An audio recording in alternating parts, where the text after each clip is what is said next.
Hej Kaja.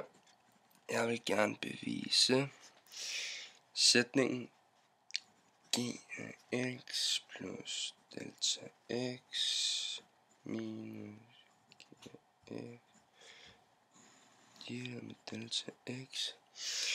Det er definitionen på g mærke af x, når delta x går mod 0.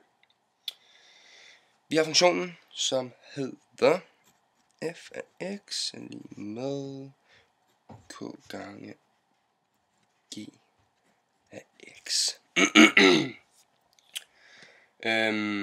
Ja, vi ved, at funktionen f af x lige med k gange g af x er differentiabel, hvilket betyder, at g mærke af x findes, og at g mærke af x er lige med k gange g mærke af x. Som altid, når vi viser differentiale koefficienter her, så er vi nødt til at starte med at opskrive differenskoefficienten. Altså sekantens hældning af s. Og den er så, som altid,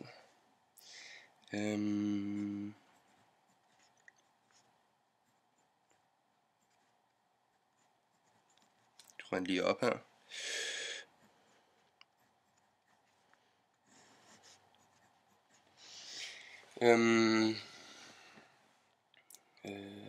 Ja. Vi kan jo så se, at i det her tilfælde, der er f af x jo k gange g af x. Så f af x er det samme som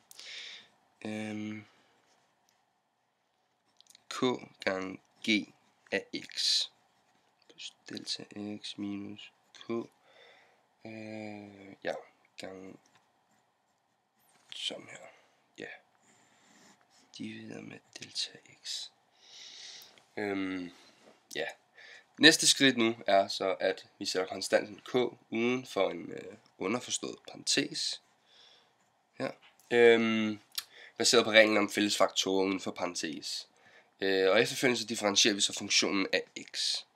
Vi skriver lige op her. Bum. Jeg har ikke noget spids her. Hvordan er det nu? Sådan. Plus delta x.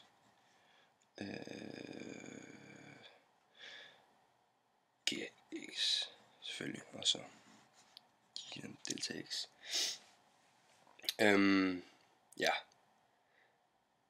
Vi er så nu i hvad kan man sige, sådan det sidste step, eller tredje trin, hvor vi undersøger grænseværdien. Ja, her ses det altså, at konstanten k, den differentieres ikke, og at gx plus delta x eller minus gx divideret med delta x, det er altså lige med definitionen på differentialkoefficienten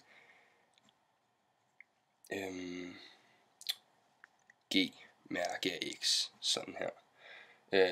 Da g altid er differentiabel i x, altså når delta x går mod 0, går as mod at,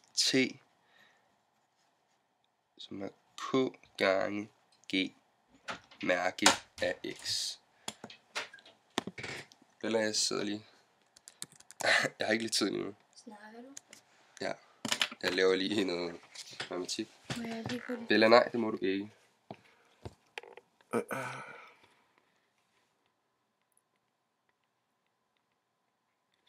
Og det var altså opgave